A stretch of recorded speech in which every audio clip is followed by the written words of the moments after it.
All right, everybody, we are back again for another episode of the Coach's Compass. Episode I don't even know because we just been rolling through, bringing on guests from all over the world to continue to help this thing grow. Right, so remember, hit that like, subscribe, comment button down below so again, we can continue to help this thing go in the right direction. It's your boy, Coach Coop.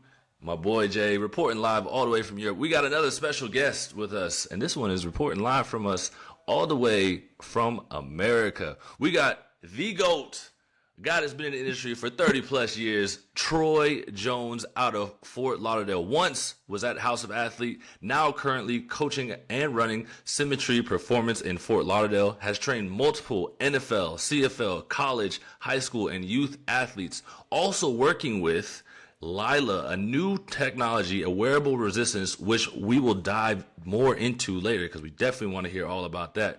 But also knows our boy Dion, who is currently playing with Jay in Fehérvár with the Enthroners.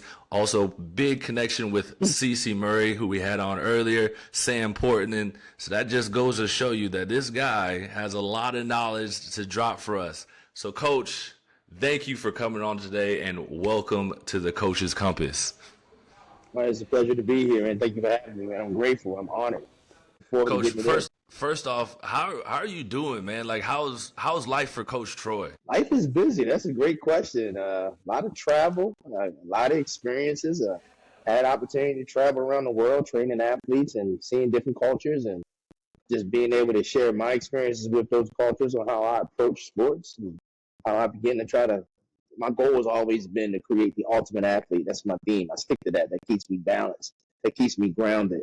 Just sharing some of my success stories on how I've done things, and how to avoid some of the pitfalls that I've come across over that period of time. And people seem to be interested, and they listen, and it kind of works out from there. What is Coach Troy doing in this industry that's setting him apart from the rest and bringing you so much success? I would say attention to detail. I'm big on finding the root cause of issues before I jump in with just trying to developing a program. I want to know the why behind everything and why it works in regards to what's impacting that athlete, what's causing that athlete not to perform at the level they desire to, and then go through a whole, I would say, scenario from the ground up of trying to reprogram or just readjust and fix those issues. So I can say less in real time when I'm coaching, because I think a lot of times we don't have the right plan in place to approach problem solving when it comes down to training. And I think that's what's made it unique for me, because I just look at everybody as an individual, and then I figure out where they are in their stage of development, and then I go from there. Where was that learned from? Like, how did you know to like figure out the why, and then also pay so much attention beforehand? So like when you get to training, there's less time spent talking and more in the training aspect. I think it began with, like I said, it goes back to that creating the ultimate athlete concept. I looked at earlier in my career that training, how does that apply to what we do on the field? Because at the end of the day, it has to be transferable. And you can be the best weight room guy and still not be the best athlete on the field. How are we impacting those variables that's going to have you playing each and every day, and then not only playing every day and performing at a high level, just being available overall and healthy? Because if you feel good, you're going to play good. Metrics matter, but metrics don't tell the entire story, because sometimes the best athlete ain't on the field playing. And we learned that years and years ago from a cognitive standpoint, that the brain matters.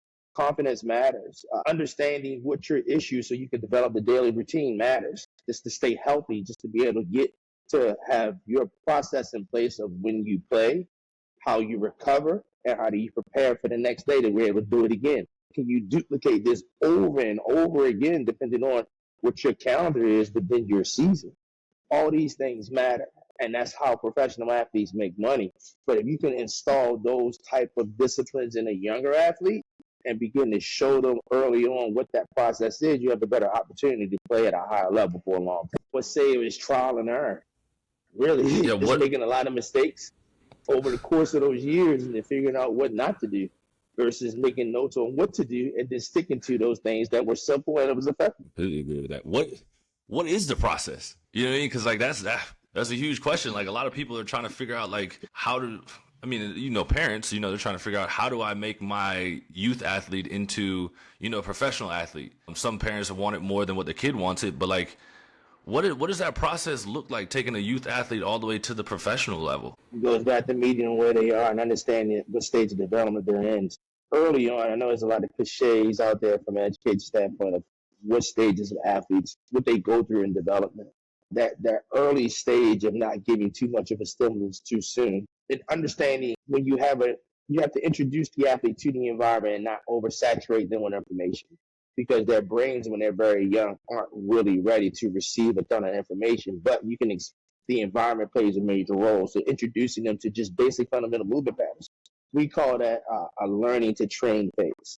And when you introduce them to that phase, you have to understand the time that you introduce them to the stimulus matters, what type of stimulus matters, and then keep it simple. Do one thing and do one thing really well before you move to the next thing.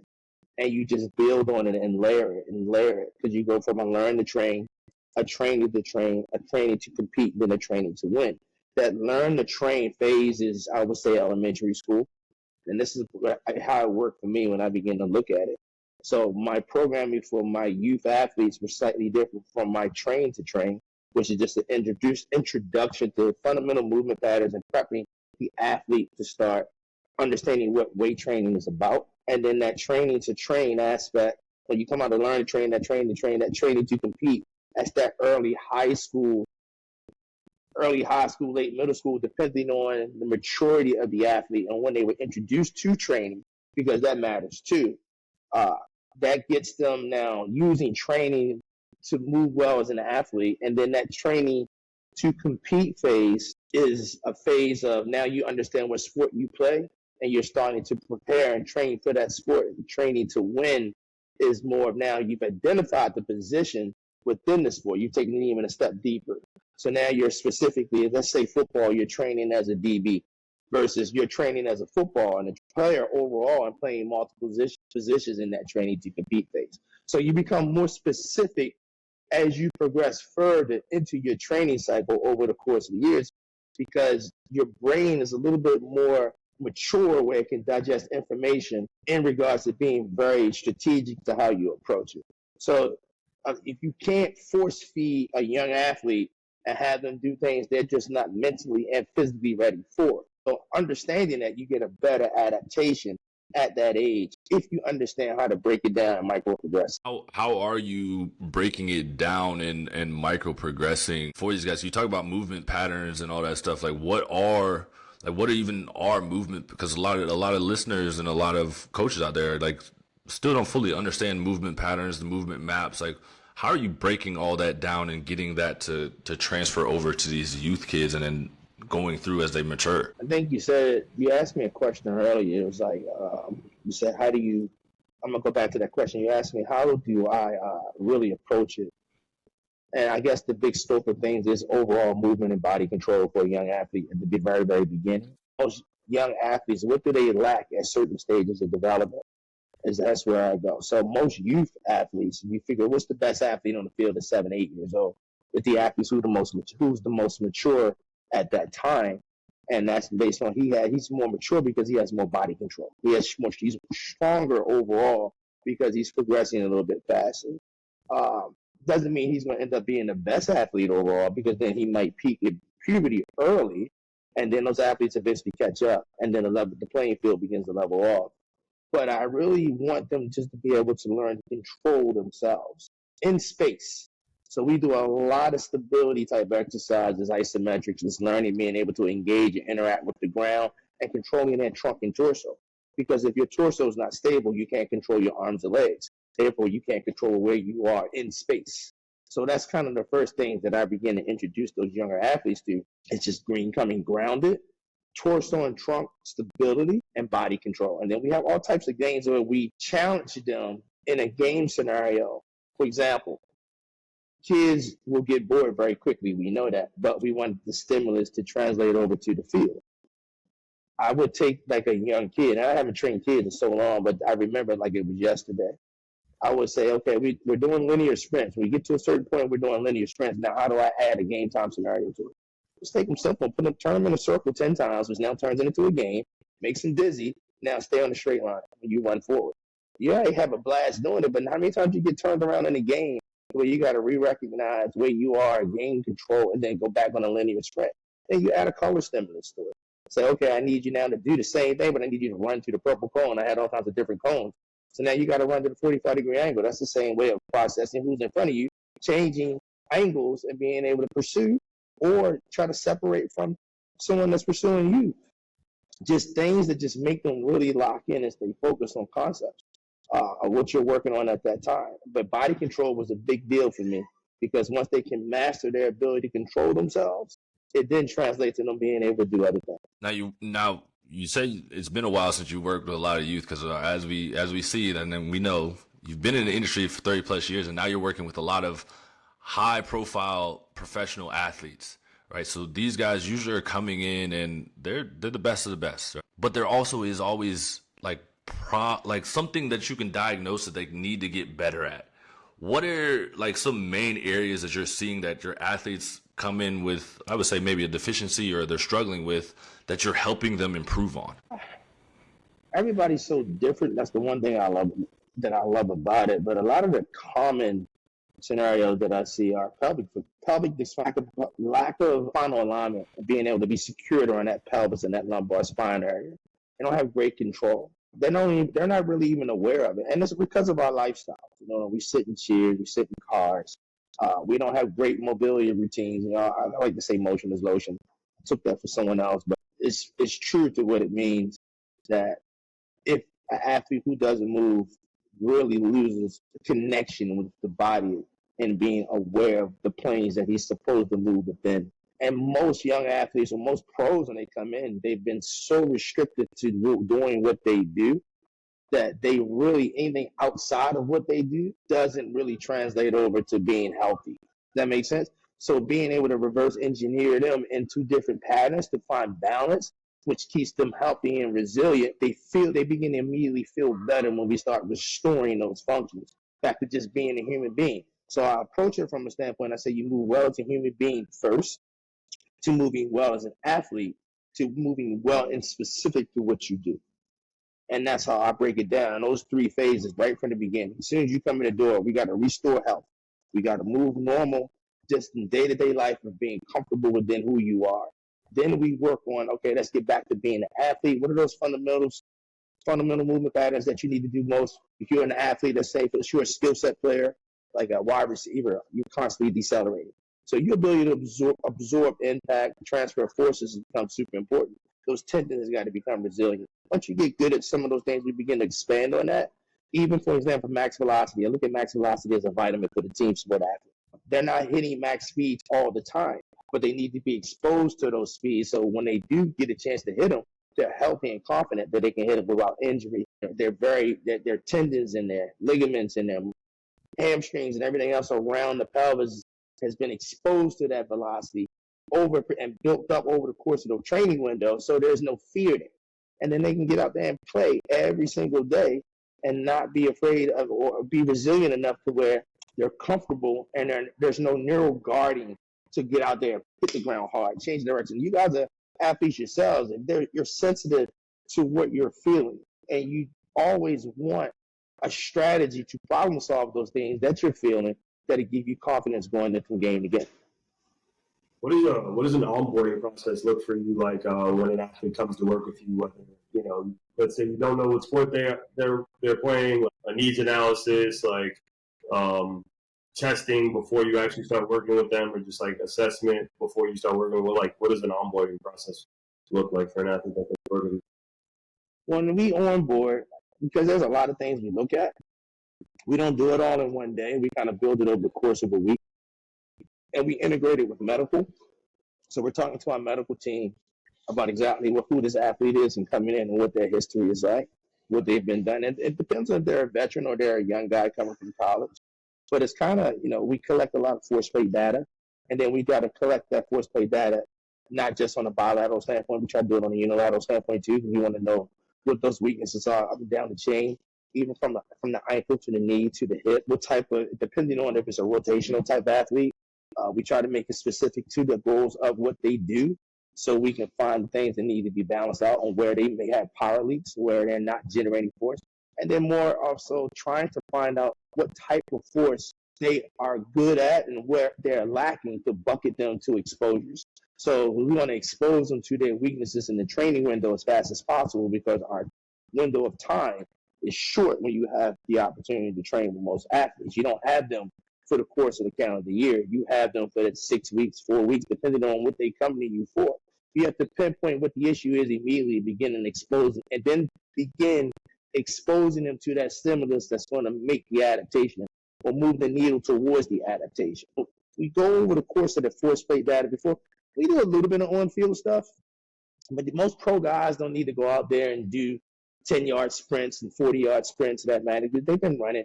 It's more if you can get through the physical aspects and then be at the physical aspects of what they're not doing well, problem solve that. It carries over to what they do on field pretty good. And we'll use some timing just in real time for a stimulus so they can have something they can feel, so they know where they are in regards to effort, so and intensity. And we use that over the training variables over the course of the time that we have them. So once we get those things together with the medical team, we sit down and kind of begin to plan. And a big thing for me is my prehab, because your prehab expands in the beginning early on within that first onboarding week to prep the athlete for what's to come in the training cycle. So it'll be wider, and then as we get closer to the actual training window, it begins to diminish and the training window expands. But then, and when we get back into in season, that prehab prep window expands, because then that's what's going to maintain all the things that we did in the training cycle to carry them over and maintain through the season, because that's where they're learning the most about their body and what they do well and what they don't do well. What is a normal prehab routine look like for say if you take Justin Fields, right, high level quarterback? What would his prehab session look like? Just before, and then also when you're looking at in season, like what is that like? The big thing that goes with rotary athletes is sequencing.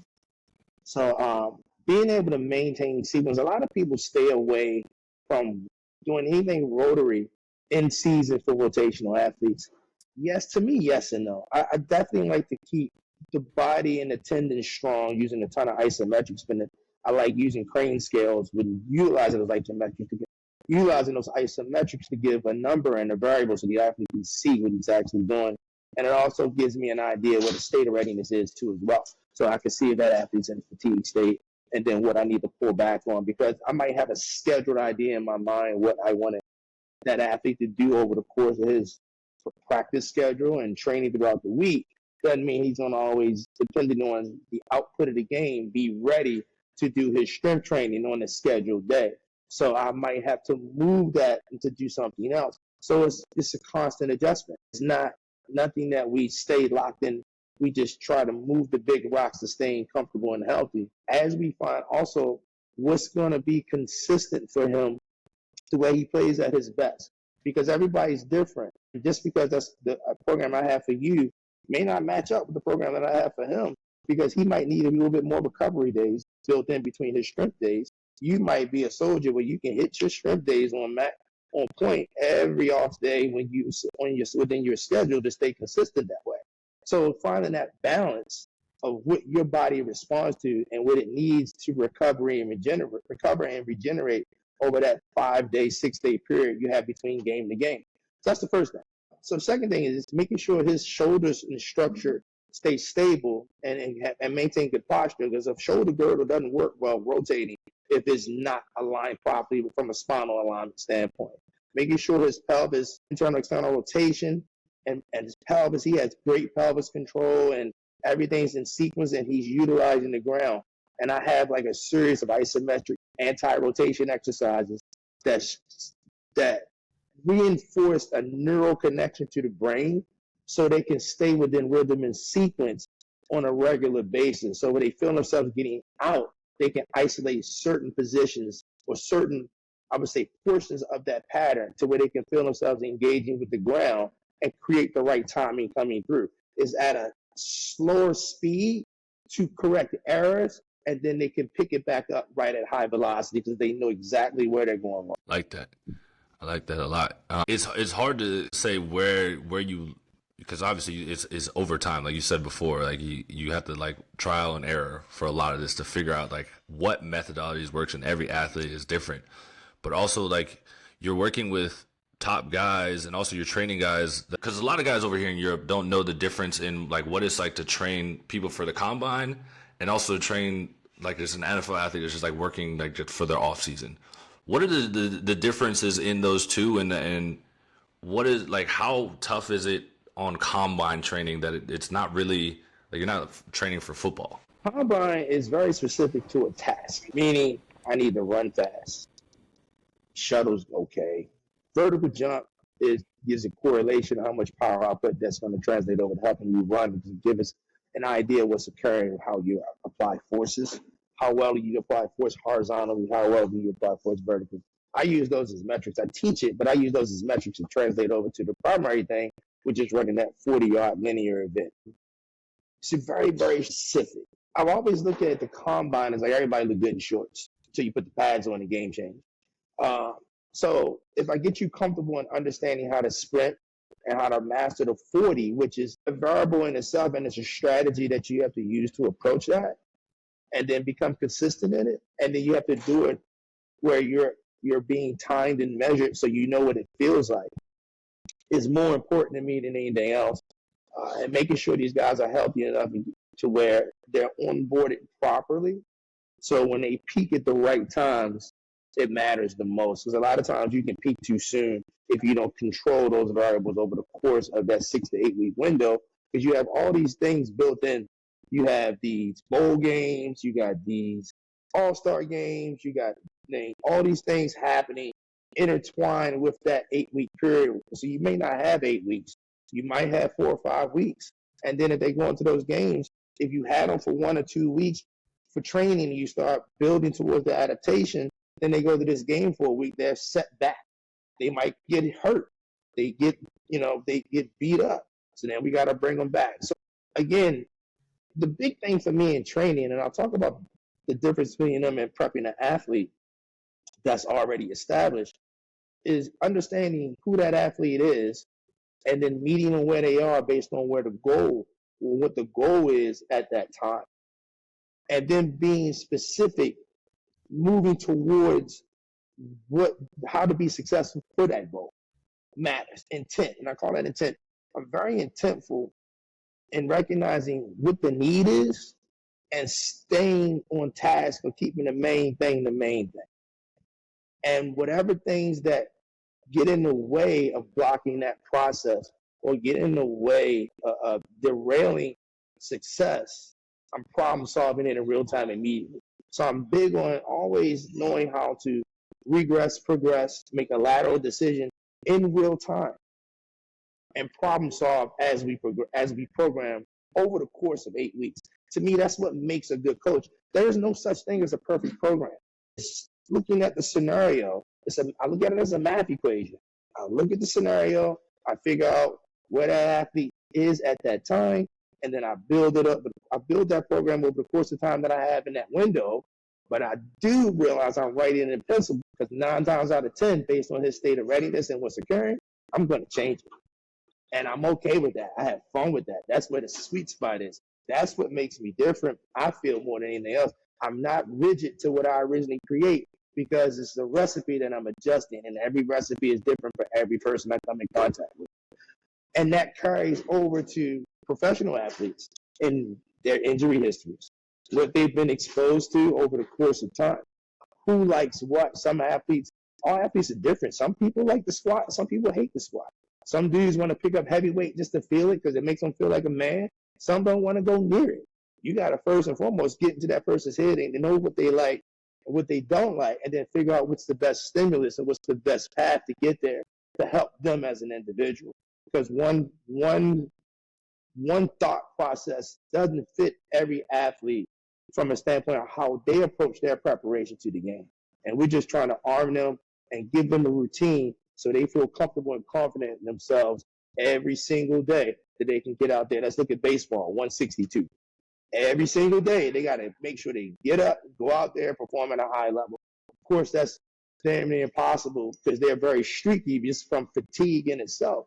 But if you got a routine that you can depend on, that's going to help prepare you, that you got confidence in, those streaky streaks or those slumps or whatever are short-lived because you have something that's going to restore you back into a relative harmony that you are always are looking for to build that consistency. And you talk about like with your combine guys, because this is a huge thing, especially because we're over here in Europe, and a lot of these kids are trying to get ready for camps, combines, and all that stuff, and teaching them how to properly run 40s, because a lot of these that's the first time ever doing it.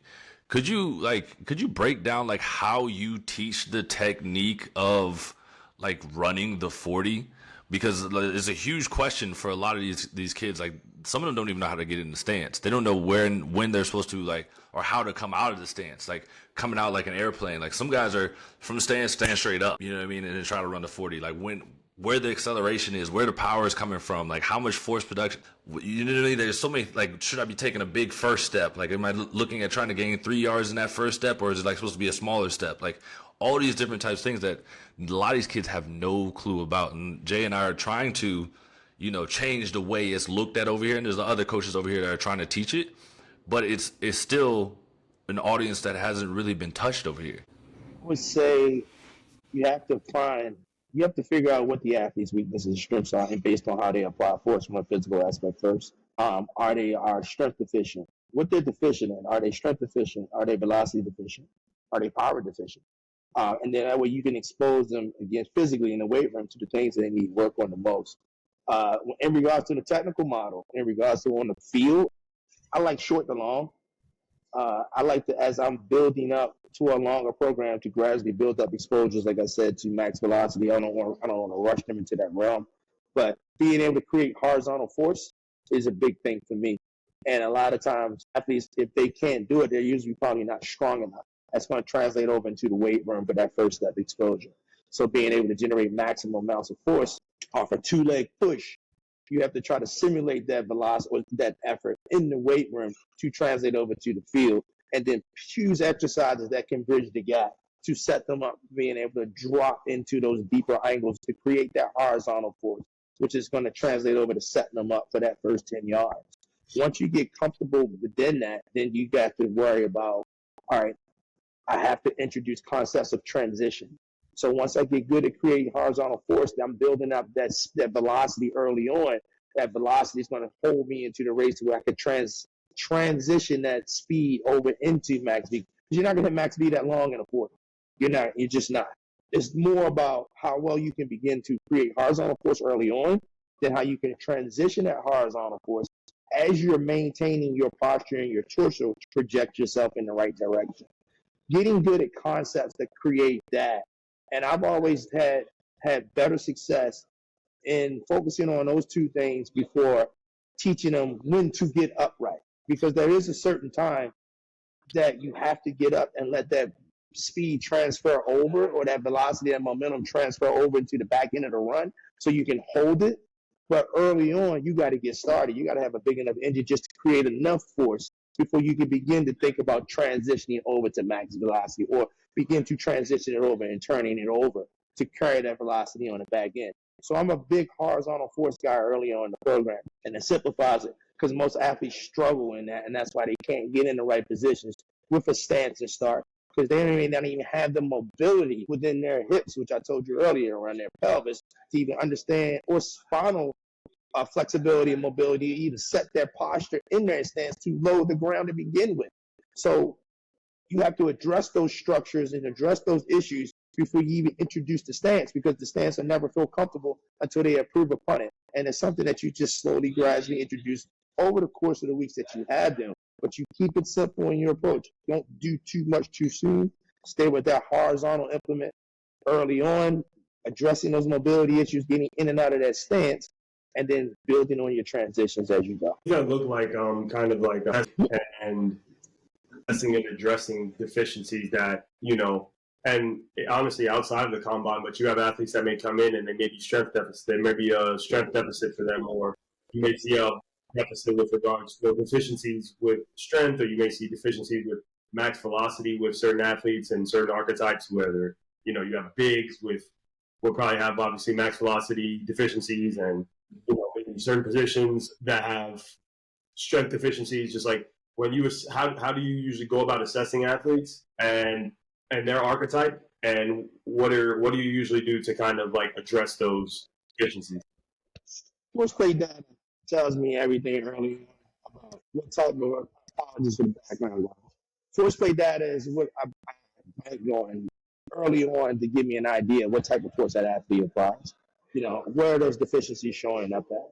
And that'll kind of begin to start setting the stage and what direction I want to put them in or what I want to introduce them to majority of the time over the course of the week. So once I identify, and usually that's going to give me an idea of what the technical model is as well. Sometimes I do have special type scenarios where if people are uncomfortable in dealing with the force plate, their numbers will be skewed. Because then what you see on the force plate, then you go out and you look at your technical model and you watch them run it, and they're like, oh, this is not matching up. Because I have to begin science, I use it as a guide. I don't depend on it. I use it to help me make decisions. But I trust myself because I've been around long enough based on what I see. And then I begin to see if things correlate and match up based on what the numbers are telling me. And if I see something in that scenario, then I'll go back and I'm like, okay, this force play data is not accurate, but I can see these deficiencies on the field. I'm going to lean towards what I see with the technical model than I am on the physical model. But most of the time, the force play data will give me a direction on how I want to approach it on field. So if his force is good and his power numbers are, then we're going to focus more on transition. If his force is bad, most likely he's going to because we're all good at something. So whether it's just creating velocity or being reactive off the ground, or whether it's being powerful or whether it's being just strong, being able to create massive amounts of force. If an athlete does really good in creating massive amounts of force, then I'll focus more on power and max velocity. If an athlete is velocity deficient and his numbers skew where he needs more force, then we'll focus on more stance and starts, 10 yards, things of that magnitude. If his power, where he's not transitioning that power, if he's not staying continuous, if he's not explosive enough to continually build on that force, then we'll spend a lot of time in that transitional stage, which I consider power. So these athletes, when we're getting on the field throughout the week, might have 2 sessions of short sprints or short acceleration because that's where they're force deficient, and 1 at max velocity. They might have 2 of power, or they might have 2 of max velocity based on what the exposure is. So once I identify that based off of the force play data, based off the visual technical model I see and I get from some of the timing gates and things of that magnitude, I'll begin to put them in those buckets and put them in those areas where they fit best so they can get exposures to that more often so they can work on getting better at that concept. And I'll do the same thing in the weight room. I'll do the same thing in regards to if he's velocity deficient, if he's reactive, which tells me he's not as reactive as he needs to be. We'll spend more time on our lower body days doing reactive elements that create more spring and balance. Mm-hmm. Same thing with force. I've come up with some horizontal force concepts as I like being in tempo towards the stimulus. I'll try to find ways to put them in a position to where they have to create horizontal force with the lower extremities to project the torso in the right direction. You can do plenty of things with bands in the weight room just to create that scenario. I'll do the normal stuff, but I want them to feel what that shin drop is. Dropping that front knee in front of that toe, getting that hip out in front of that knee to project the torso out. I want them to expose them to that as much as I can so they can become comfortable. A lot of times athletes may not get to the deeper angles that they need to be because they just don't know what it feels like. So the more you can get them introduced to how things feel, the better mental connection or that neural connection it can create, because it's all about feel. Because if you think in your body's slow, cloudy mind is a slow body. You want everything to come from a feel. So getting them exposures to how those things translate and what it feels like is the big thing in the weight room, which creates transfer over to the field. Sorry, quick question. You guys do a non-counter movement and counter movement on the field? Or just non-counter movement. We do non-counter movement and counter movement. We look at non-counter movement as starting strength. Counter movement is more power. You guys look at the difference, like maybe We look the at the difference, and we're seeing how fast they're applying, not just how much force they're applying, how fast they're applying that force. In power movement, we're looking at breaking force. We're looking at everything just to see how it correlates, and then we can see where the trends point us, and then that's kind of when we'll make our decisions of what we expose them to. And we have a list of exercise progressions that we take the athlete through that just help build.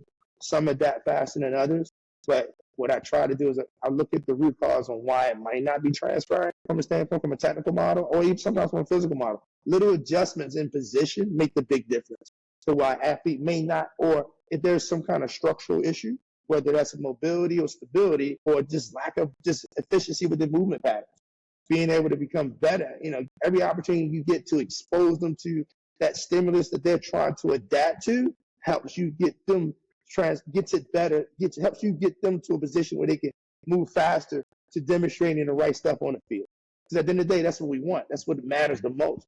So I'm not afraid to be creative. I'm not afraid to experiment because I don't care about being creative from a sexy standpoint. I look at being creative to solve the problem. So we're all scientists. So we shouldn't restrict ourselves and stay so locked in on what this guy said to do or what this reading said do, because you might come up with something that contributes to the industry based on your own concept or that athlete and trying to get them to overcome the issue that you're trying to problem solve. You got to be able to be comfortable with that. And I see a lot of people are so afraid to get something wrong, but shoot, that's the only way you learn. You learn whether I add it to my repertoire or I take it out and throw it away. That was trash. But the athlete don't know. But you being true to yourself because you're approaching it with the right intent because you want that athlete to be successful. And you're willing to do anything and everything that within the principles behind why you make your decisions to help those things translate over. What does your team look like? You said you have a medical team. It sounds like you have like a sports science team. Yeah, I have a sports science team. Young man that's been with me for about 7, 8 years. He actually did his master's degree over in Europe. I just don't remember where. One of the sporting institutes over there, at least sharp. I have different doctors that I work with in Florida. Depending on what the issue is, I send them to either get orthopedic exams and like 3 of those doctors or even treatment. These doctors fly around also to see these guys in season as well. And we try to create familiarity with these guys because we don't want our athletes really jumping from place to place to place because it interferes with the ability to keep consistency within the routine. We want them to lock in with familiar people that they trust, and that trust factor matters. When the athlete believes in what you're doing, he can communicate to you what he's experiencing a lot better. Versus if he's unsure of what he's feeling, he's going to be a little guarded in explaining to him because he's not going to think you're going to understand him. He's going to be a little guarded in trying to tell you exactly what doesn't feel well versus what feels well. It should be a great conversation because it takes both athlete and coach to really come up with the best program because the feedback matters. And you're not going to get that feedback that you want if there's not the trust there and belief in what you're doing to where you're approaching it as a team. Because his career, his body is the vehicle that's transitioning over to success, which at the end of the day is what's making him money. So he has to be a part of that equation within at the pro level in the decision making. Then when you have that variable, it becomes very, very slow in building towards consistency because that's really what we're all striving to be the same and produce every single game. So being a creator and being a scientist, how did Lila come about? Like, how did you? What is Lila all about? It's funny because led right into that very well. I've always been looking for things, again, not to be sexy, but I've always felt like we put limitations on the training variable. You're looking at, I come from a time where everything was strength. If there was an issue, he needs to get stronger. His hips aren't mobile. He needs to squat deeper. I mean, it was always weight room, put the weight on your back. That's what it was. Then it changed. Then went to the stages where everything was bands, everything was resistance, everything was bands, and everything was sleds. The industry goes through phases. But nothing really gets, if you look at the force velocity curve on Those things all have a place within the force velocity curve and the training window. Remember, I told you my training focus is train well as a human being, train well as an athlete, train well specific to whatever sport that you play. So those variables fit up and down the force velocity curve. You can fit the force velocity curve right over that. At the higher end, though, we were always limited to what we can do at that peaking phase of what you do, because we're moving at such high speeds and making decisions in real time that we don't want anything to restrict us or slow us down. So it impacts the body from a movement standpoint with lighter loads. Even when we got from heavy sleds to now we only doing any sleds but more than 10% body weight. We went through that very well. It's still restricted positions that you need to be in to create max velocities and mechanics. So when Leela came about, and even weight vests shift on you, they're uncomfortable. You can't, it's tough to progress the lows, etc. It gave you weight on your center mass, but it didn't help you problem solve from a pattern standpoint and had that neural connection to the brain. So when I saw Leela, I started understanding the things that the messaging Joe was trying to impart on everybody. Was saying that this tool started out as a wave vest, but then he had the same thoughts that if I can connect and create a neural connection to the human body itself, and I can problem solving things in real time based on patterns, because to me, the human body and movement specific patterns is really the key to problem solving in sports and understanding those patterns. So if you're limited in understanding movement patterns, you're going to be limited in your programming for the athlete. You have to understand the human body and how it moves overall. So Leela is a tool that helps you problem solve or introduce patterns at the peak side of the force velocity curve at high speeds without interfering with the patterns in real time. So you still can micro progress loads and gradually build tolerance from beginning to end in that further phase of the force velocity curve, unlike any other aspect that we've ever been able to do. And it's new. So we're still learning how to maximize it and then give people a pathway of how to use the tool correctly. Because right now people are just buying it, but they have no idea on how to use it because, quite frankly, we're still developing it. And to me, it's how we're going to train the future. There's so many things that's to come with it. It's going to be a metric added to it, so you can measure joint speeds, and then the versatility in regards to if I want to be able to impact a throwing athlete, because to me, weighted balls puts too much stress on the shoulder at the release point of throwing a weighted implement at the end of the hand. It doesn't put the stress at the joint in the movement pattern that we're trying to create or the speed we're trying to impact at that joint. But if there's a tool that can load that joint in the direction I want that shoulder to rotate or build strength against where I want it to rotate, but it's impacting the joint only and not putting stress at the release point, then now I'm doing something that's never been done before. And if I want to work on deceleration, let's look at the pattern of deceleration. I can isolate how deceleration occurs in real time on the field at high speeds, load that pattern within the body. Now I'm carrying a weight room to the field, but I'm not impacting the dynamics of the movement from a standpoint where it's interfering with that athlete as they change speeds or as they slow down. They can still just work on the concept and they can stay locked in from a neural standpoint. And they're not even aware it's there until they take it off. And they're like, wow. Then that's an immediate transfer. And that I come from a time to where contrast training was looked upon as if not real. Because contrast training has been around a lot, but now it's respected. We gave it a name, PAP. But I come from a time to where they was like, oh, there's no scientific proof that works. Now it's all, they name it and they act like they never discredited it, but at one point they did.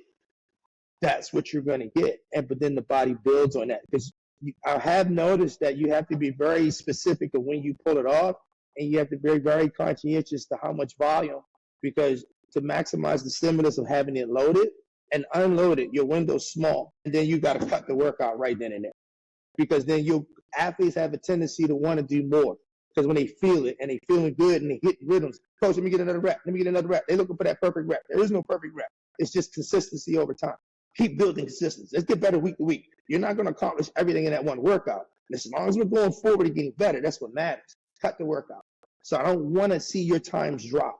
I want to build on it so you remember that stimulus and that feeling over the course of and be excited to approach the next workout because you know what's to come based on the experience that you just had, which was positive. Using that tool in that round, there's nothing like it. There is nothing like it. So how is the technology adding resistance and whatnot? Because I've seen everything that like you put on and whatnot, but how does the technology add resistance or add that weight in there? And then what are you measuring in that when they're on it and when they're off of it? So what are the metrics that you're using? That's what the metrics that's coming, what they're going to build within the tool is going to be really exciting because it'll spit these numbers out, but they haven't released that yet. But right now we use the same metric. You say, let's say 10-yard sprints. We're looking at 10-yard sprints. We're looking at 10 yards loaded, and we're documenting it. We have a certain amount of volume that we allow the athlete to utilize when they're loaded with Leland. Let's say it's an acceleration pattern. So an acceleration pattern will load the front end of the body, we'll load the front shin for that shin, that impact in the ground. Then we'll load the quad and the hip flexor depending on, because you can load distal and proximal. If you load further away, it's more load. If you load closer to the joint, it's less load. So you can progress just on how you load the body. And if you see any core stability issues and you want to get the core to become more stable, you can load that too. But just say if you're just loading lower extremity only, you can just start with the quad in the front and the front shin and around the hip flexor to keep everything front side. And then attacking that ground in that horizontal accelerated pattern. You introduce those loads gradually over time before you start light and gradually go over. Increase those loads over the course of 8 weeks, so to speak, the time that you have. And then even before we even start loading patterns, we load the vertical drills and the concepts of our prehab and our warm-up. So before we start loading the actual event, again, to build tolerance and to kind of gain a neural connection of recognizing and getting comfortable with the weight on or with the change, because you just don't want to abruptly put something on that's new and then get out there and start sprinting. You gradually build it up. And the same thing with max velocity. We have a posterior chain load for max velocity. So you got anterior for horizontal acceleration, you got posterior for max velocity. You do your high speed reps, you do your prep reps, your vertical drills, etc., your build up runs at the time, or your max velocity runs, or your flying tens, or you do your first few reps loaded, you give adequate rest, you unload, you're done. Do your time again, you're out, because you want to take advantage of the contrast, but your window is small. So I can do maybe 2 to 4 reps tops at high speeds with it. Then I take it off and I hit another 2 to 4 reps that's needed because if I PR, done. So as soon as I take it off, I hit that high speed, I'm done. I'm not doing any more because I want to prep you for the next one that comes, the next session that we have. And remember, some people, if it's a weakness, we're going to get 2 exposures in that week anyway. So it's not like they got to wait a whole full week, because remember, we're exposing them to that weakness in real time multiple times a week, because that's what we've identified. What is the load? How tough is it? I'm sorry, what's the question? What is the load of the wearable resistance? It varies. It can go from 100 grams to 300 grams. So we might start with 100 grams in each spot, very light. Again, in the vertical drills concept of just getting used to being able to do prep drills to prepare for the session to come, and then take it off. And then the next couple, we might do that for 2 sessions, and then we'll get into the primary session to where we'll start actually adding a load to the stimulus or to the goal or to the event. If it's acceleration, we'll actually add it to that pattern. And then we might say that first week we'll stay at 100 grams at each area. That next week we micro progress, we'll go a little heavier. And then we'll actually go from, remember, it's proximal to distal, where if you're loading the joint, move a little bit further away, create more stress on the joint and more challenge, to challenge that area, which makes it stay impacted longer through that airtime management or that limb exchange, that switch in real speeds at high velocities. Because you get further away from the joint, the more stress is going to be. I'm hoping I'm getting that right. You guys understanding where I'm going with there? No, I mean, yeah, from proximal to distal, so that's that's progressive. So you guys probably go from.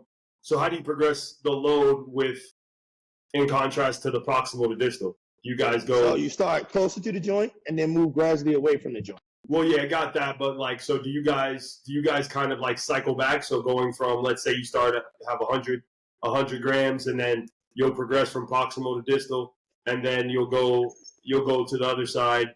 So will you like increase the load and go back to proximal? Maybe go back to 100. So before you increase, you'll increase the loads at that area. So you'll go through your process of and that's all individual choice. I like to load the area and then increase the loads at that area. And then the next progression for me is a smaller load, the bigger load, and add a smaller load. Gotcha. You see what I'm saying?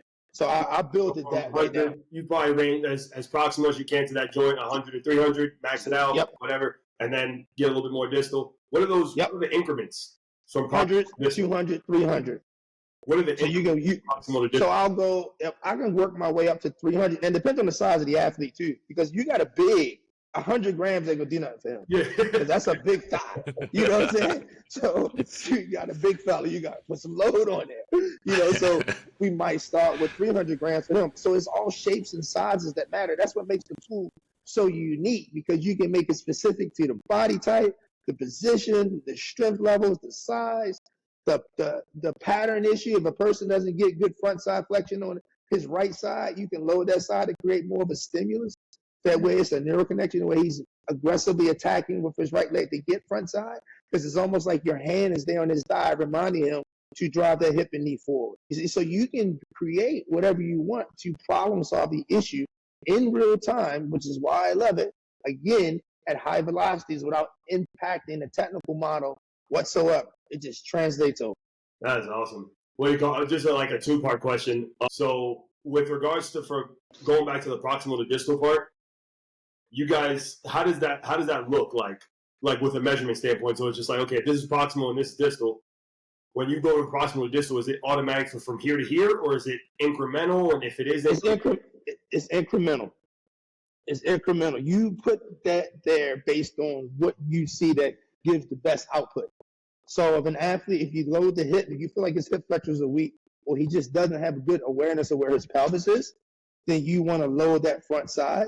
Then if you put it higher and you see it's there, but it's not where you want, drop it a little bit more, and then see if that gives you the right stimulus, then you know exactly where you want to load for that individual. So it's always an adjustment. Is it like inches? Do you know how many inches? You can do inches. You can do inches. You can do 3 to 4 inches. You can drop. I'll start right at the hip, and then I might drop 3 or 4 inches down, 3 or 4 inches down. So you can break in your own mind. That's the beautiful thing about the product, the versatility and flexibility to make decisions to progress it based on who that athlete is. Yeah, stuff. And that's return to play protocol. Great. Like Sam says, one thing that I love, that he says speed should be a part of GPP. It's a fundamental. Linear speed is fundamental. It becomes specific when it's in a team sport environment. You should be progressing loads on the front in that early stage of development anyway. So it should just be a natural instinct to build the pattern correctly so the athlete moves well. And that's kind of how I look at it now and approach it, is I start in my early move well as a human being, return to play protocol, and I load basic movement patterns. And then I load velocity patterns when I get to that fundamental stage. Because that foundation stage is move well as a human being. That fundamental stage is move well as an athlete. I'm sprinting with fundamentally in moving well as an athlete before I get specific. The specific now, I've actually taken Leela and I've broken it down from asymmetrical standpoint to really focus on individual weaknesses or pattern-specific deceleration and high speed. So you can use it doing football-specific drills. You can use it doing baseball-specific drills. You can use it doing hitting drills. You can use it in real time once you get to that specific phase. So you can use it in all 3 phases of development in my program, because I try to keep things in 3, and that's from a spiritual standpoint. 3s became easy for me, and that's how I try to approach it now. So when the guys take this thing off, and you have them hit a PB, or they get as close as they can to it, and you cut them off, how hard is it to for guys to no closer, I want to see if I get faster? How hard is it to get them to understand that's it, bro? Man. She said, oh man. I have 2 sides. I got the nice side where I'm the loving, the dad type guy, and then I'm the butthole where I can be like, man, go sit your ass down. I'm done. You're done. When they see that side come out, they be like, all right, I'm good. So I just, you get excited about wanting to see people want to get better, but when they feel it, because you can see the body language, you can see the interaction with the coach, or the interaction with the lesson, with the focus of what we're working toward, that the excitement to want to do another rep because that rep felt good is meaning that tells you that you're progressing in the right direction. You make your notes, as I make notes after every session. I've always, for the last 20 years, I got papers from just the notes that I write about every athlete, every session. So I know exactly what that experience, positive or negative. If it's negative and I need to do something different.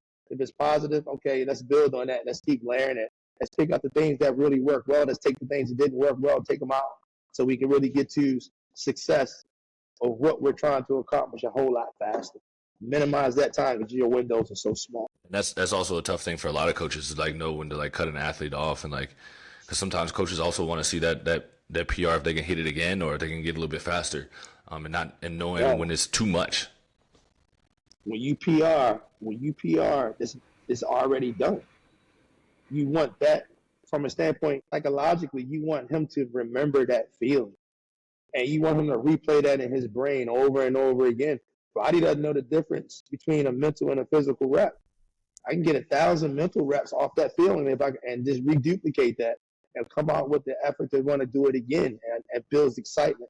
But you keep the body in harmony because we've realized that state of readiness matters, and doing too much, you can lose the adaptation that you created, and now you're causing confusion because now he's struggling. I had that, and he's frustrated. So you just blew the entire session because you just did too much. Where you just should have just put your hands in your pocket and said, enough, we're done. We had a good session today. And this question right here comes in from one of our parent listeners, and is, how do you know when their athlete as a child, or maybe even as they're in the high school level, has what it takes to become pro, go pro? You see, it's a great question.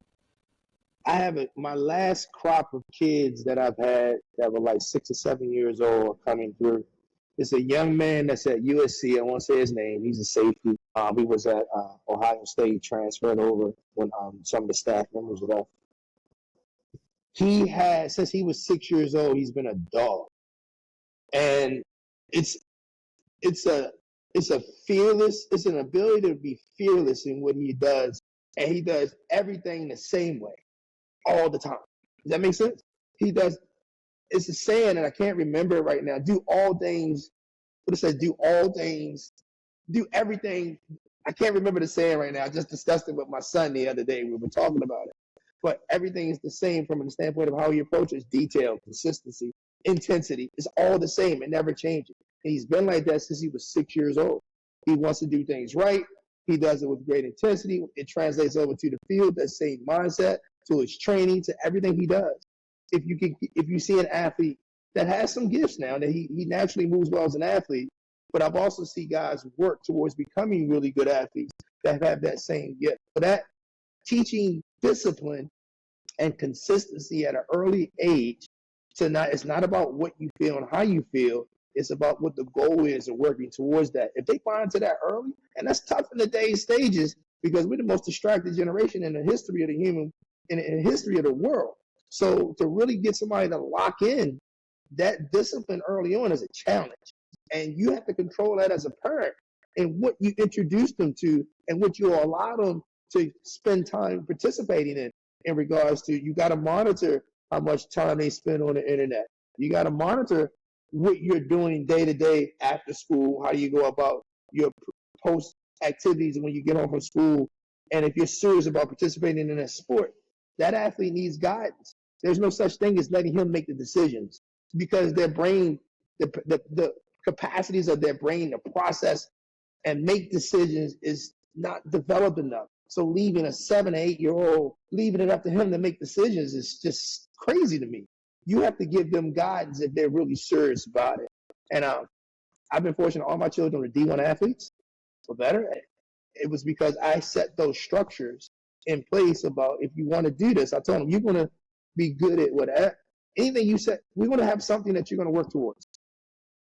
Meaning, if you want to be the best athlete, that's great. If you want to be the best writer, that's great. If you want to be the best hamburger maker. That's great. We're going to work at it.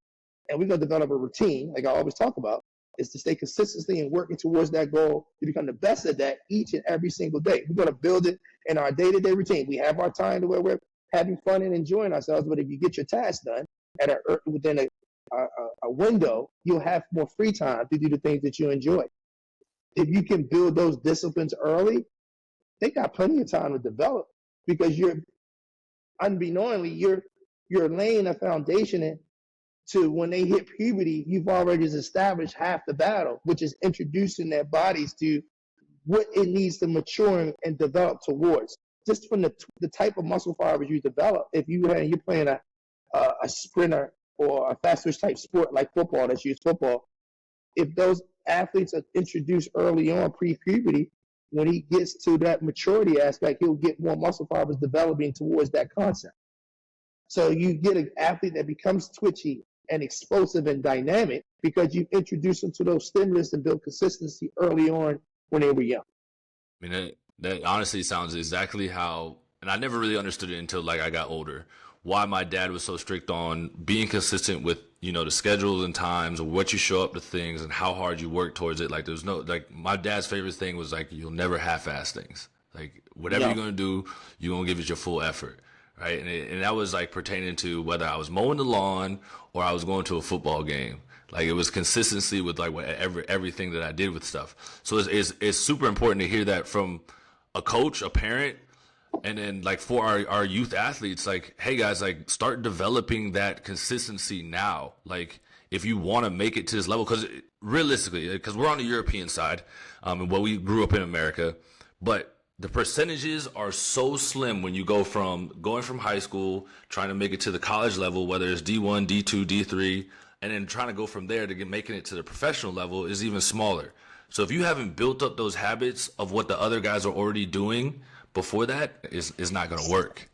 So no, not at all. Not at all. You can be shell shocked when you get to the next level. You can get overmatched because you haven't been preparing and exposing yourself to that level. And even in competition, making sure you get your athletes safe, you start building those routines out.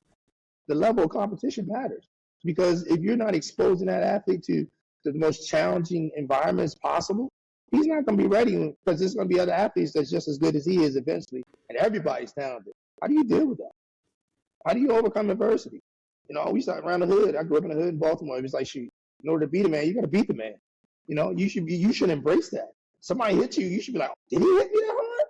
Okay, I'm coming back. I might get a penalty because I'm going back to hit him again because I want to see if that was real. But that's that competitive fire that you want, because you really see it. If he beat me, I got to either two things. I got to go and compete with him again, or I got to go back and get better. And I know that, and I should be excited about that. So adversity is a good thing, and you become bulletproof to it. So when you get into those challenges, at high-level sports, we're always going to be challenged. And it's hard to stay consistent. But it's all on the mindset on how you approach it. Have you been exposed to that early enough to be able to compete and stay mentally strong? A lot of our youth aren't strong anymore like that. They're not being challenged enough. And a lot of them, quite honestly, it's going to be very few that make it because just they're too comfortable. And we've become soft as a society. I can go on for hours about this topic. You can see. Oh, we low because it's the same thing we experience over here. Because I mean, like you said, like for our American athletes, it started early on, right? The sports are in school and everything like that. But we're over here in Europe, where it's at the club level, right? So for them, it's a lot different to what they're exposed to. And then, like we come from, like you have to work really hard to get a scholarship to be able to go to college. Like I remember hearing it very early on, like, hey, like you're either going to get a scholarship or you're going to join the military, right? You got one of those two options. But athletes over here is a little bit different. I mean, they don't have to worry about making it in sports because schooling is free, or it's not as expensive as what it is in the States. You also have a lot more backing by the government over here. Like you have free healthcare and all. So there's not much of like, I would say not a need or a hustle or a grind to like get to that point of making it to the top, because there is no downfall if you don't. Right? For us, like if you didn't do that, like what are you gonna do? So like I think that like bringing our American mindsets over here has helped us a lot with working with a lot of these athletes, but it's still a huge gap between Europeans to Americans, but then even in America, like the gap is also getting bigger on like coaches like yourself, preaching that consistency and working hard and getting to because these kids nowadays have access to everything, right? It's all fast paced. It's how quickly can I get to the end goal without enjoying the process of getting there, and that's what's scary to see, especially for us coaches, because we know that the process of being really fast, like genetics are genetics, right? But the process of being really fast and getting really strong takes time. Like there is a process to it all, but kids don't enjoy it that much anymore. No, they don't because they're distracted. Right? They have other things that interest them they're so visually stimulated, and it's easy to just sit down and be intoxicated with the screen and swipe or play video games all day long. You look up, it's 10, 12 hours. You can play video games all day. You eat, you drink, you play. There's no more. Let's go outside and play. And that's a cliche. No one wants to hear it anymore, but it's the reality. You get better because you stay active. Bottom line, point blank. We played multiple sports. We took a badge of honor to play every sport. One of the first things a young athlete should be doing is playing everything, developing multiple skill sets across the board. Everything. I don't care if it's swimming, gymnastics, basketball, baseball. It should be training everything just to move on multiple planes, developing athleticism. How much of that time the parents don't want to really even travel around because the parents don't want to sacrifice that time. So shoot, I never was home, man. I was every day. We were homework. We out and about. Practice. This person had practice here. This person had practice there. I'm going for practice. And then there was no off season. You go from one sport to the next, to the next, to the next. And that's how the athleticism overall was developed. One kid we're talking about right now has since he's 4 years old. He's going into year 9 with the Dolphins. This dude, AAU basketball, AAU track and field, national champion, triple jump. These dudes, football, they played multiple sports.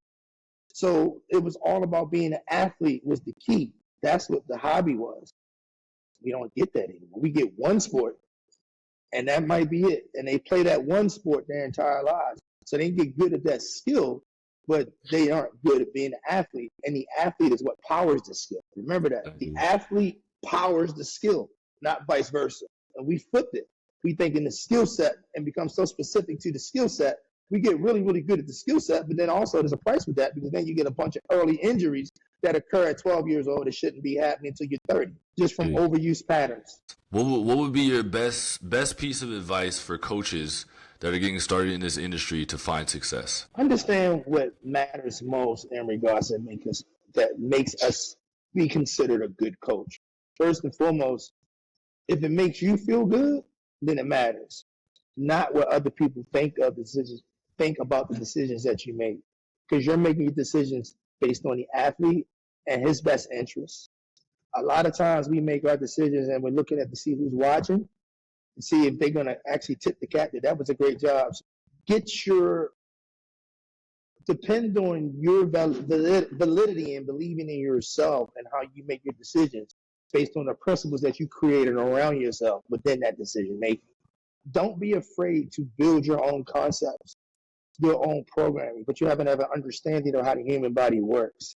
Don't just be a follower of someone else's program. And the reason why you're doing that because you have no principles in place to govern yourself.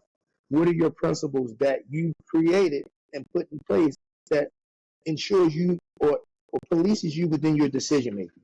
You got to start with that. You're not all these modalities. I use Leela, but I'm not Leela. I use kettlebells, I'm not kettlebell guy. It doesn't matter to what I use to solve the problem. I'm just solving the problem. And I have principles in place to guide me along that process to make the right decisions pertaining to that athlete. Go. That's it right there. That's yeah, for sure. Coach, we got a last segment of the day, though. We got our 90-second round. One-word answers, right? It's going to be 10 random questions that go all across the board. Don't be scared. It'll be all right, bro. No. So I ain't never scared. All right, bet. Just making sure. So 90 seconds. You ready? Yeah, I'm ready.